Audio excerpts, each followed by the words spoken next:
Today is your lucky day because I'm letting you in on a very, very top secret recipe. This is my favorite meal, enchiladas. And let me warn you now for all you enchilada aficionados, this is not your traditional enchiladas. It's Meiko's bomb enchiladas, actually.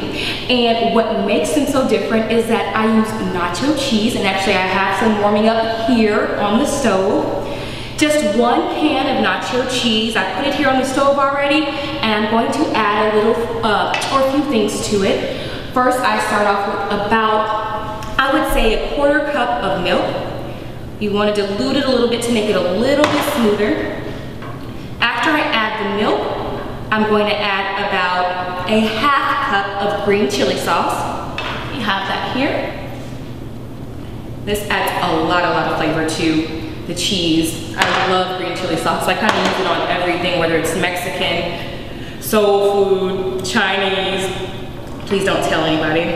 I love green chili sauce. So once that's mixed all in, I'm gonna keep that on warm here on this burner, and we're gonna move to the actual sauce. And I try to keep it simple. I buy the pre-made sauces. I don't try to be Susie homemaker and make them homemade. It's just not my style. But one thing I will say is this recipe is a true testament to my indecisiveness. When I started creating it, I didn't know if I wanted red or green enchiladas, so I said, well, why not mix them both? And so we will do that again. Let me grab the pan that I'm going to make the enchiladas in. You want a large helping of sauce because as we bake the enchiladas, you see green and you see red. As we bake the enchiladas, it's going to soak all of this sauce up. So both sauces are in the pan. I take a whisk and blend them like so. I try to keep this recipe as simple as possible. Seems a little complicated, but it really isn't. Once you try it, you'll realize and you'll thank me later. Okay, so once all the sauces are blended, then it's time for the meat. And again, my decisiveness kicks in, and I couldn't decide between chicken or beef, so what do? I add both. And to my nacho sauce, I actually add the chicken first. And I basically bought a rotisserie chicken from my local grocery store and broke it apart. There's no need to go in and cook all this chicken and break it apart yourself. When you can find a shortcut, I say, why not? After I add the chicken, I add the beef, and you would be amazed at the complexity of texture and flavor from mixing two types of meats. I just don't see that too often, and this enchilada really does a great job of blending them both and making them both stand out at the same time. So after it's mixed, this is actually going to be the inside of our enchiladas. I want you to see that's nice and gooey and cheesy. Use the meat and chicken at your own discretion. I like it kind of thick, and I like the nacho cheese inside of the enchiladas versus just dry meat because it makes it more moist, if you ask me. So now I'm going to move this mixture to our back burner and turn that on low. And I'm going to bring this pan to the forefront, which is what we're going to prepare our tortillas in. And I like to prepare our tortillas by warming them up a little bit. So I put a little bit of olive oil in the bottom of the pan. I let that heat up a little bit. It's on low. Very good. And I throw it right in.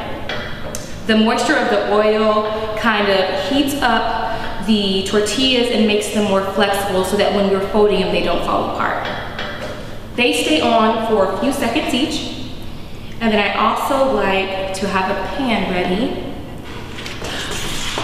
for the tortillas so that they all stay together and they keep warm. Once they're all warmed up, I flip them over and we try the other side. So once I've placed the last tortilla inside of the napkin, it's time to stuff them so they're not standing in the napkin too long. I take out the tortillas one by one. Let's move that over. And I put in this yummy, cheesy, beefy, chickeny mix, and I stuff it till I can't stuff it anymore because I like them big. And simply fold.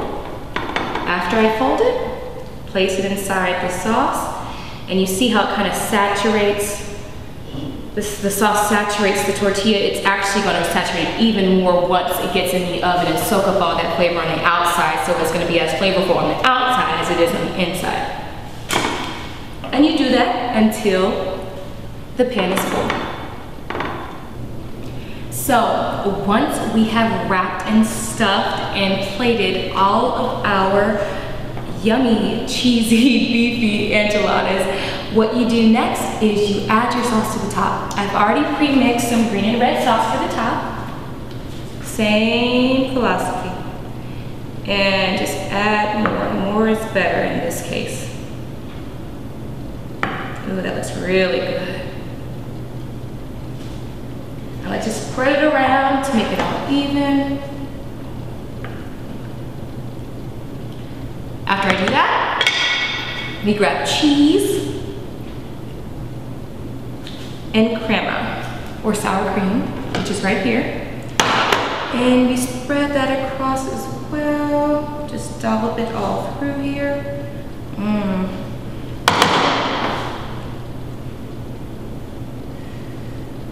You guys are gonna love this. Add cheese to your heart's content. We set our oven for 350 degrees, and we put in the enchiladas for another 25 to 30 minutes. After that, voila.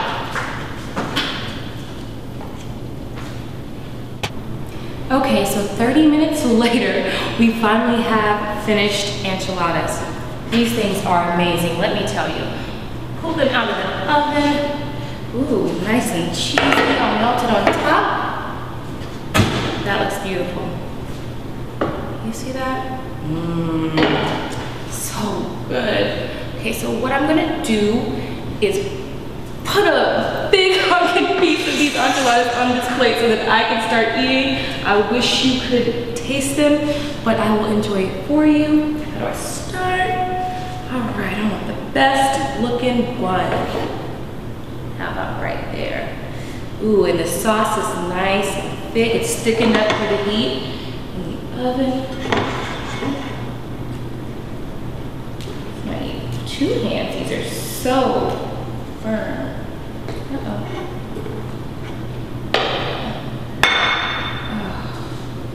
Look at all that cheesiness. This is amazing. And what I like to serve with my enchiladas is nice cilantro on top. So I am going to try them, and I think you should try them too, but you have to try the recipe. Go to www.cookinwithmeiko.com to get the specific ingredients. In the meantime, I'm sorry that we've reached this ending, and I hope that you have realized that as long as you take each recipe one ingredient at a time, cooking ain't so bad.